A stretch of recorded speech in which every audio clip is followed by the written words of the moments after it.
Well, if you have a 401k, you are in the stock market and this is impacting you. So what do you need to know about all of these ups and downs?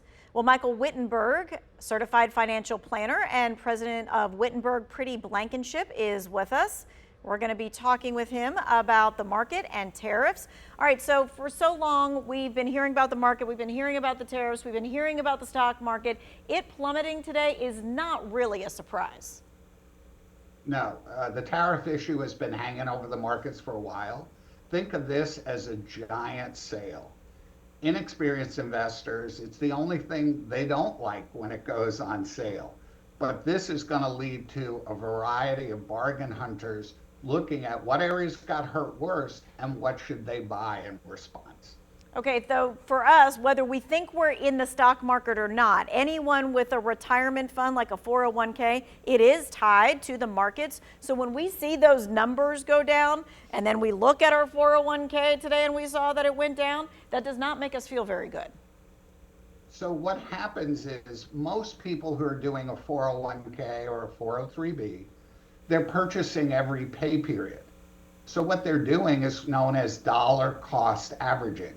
So they're actually going to buy shares now much cheaper than if they had bought them last week. So they're spending the same dollars, either percentage or dollar amount, to acquire even more shares because the share price is more attractive. So in the short run, their math looks much worse.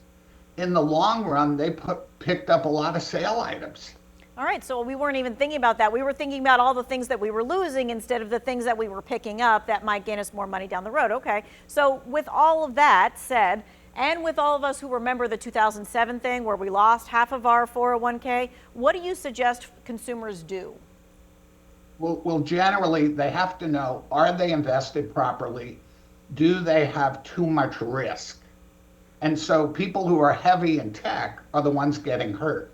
People who have a much more balanced portfolio with bonds, utilities, and other things, they're actually hanging in there quite well.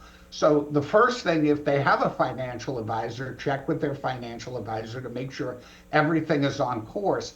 But historically, panicking, the anxiety makes people take action, and usually it turns out to be the worst thing to do. If you think about it, the crash of '87 lost 22% in one day. 18 months later, we couldn't even tell it happened. So that if the public would think of it this way, the president could come out and say, oh, I'm taking back all these tariffs. Well, the market could go up just as much as it fell today easily. All right, so don't be panicking and selling off stuff or whatever, but do look at what you have. Probably a lot of us signed up for stuff and haven't looked at it since. Yes, that's the problem is when there's not care. A lot of people tell me, Michael, I didn't know what to do. I threw darts. They have to pick things that fit their risk tolerance, and they can go to a financial advisor and help them with that. All right, and we've seen the up and down, and you believe this up and down is just going to continue?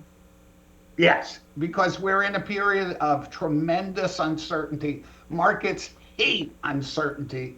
Because if you're a CEO right now, you don't know, is this going to slow your business? I would tell everyone about a week from now, earnings season starts. So we're going to find out what were the profits from the first quarter of companies. If the profits are good, that can make stocks move back up. All right, we will look forward to that. Thank you for your time and your expertise. We'll be interested to see what happens next.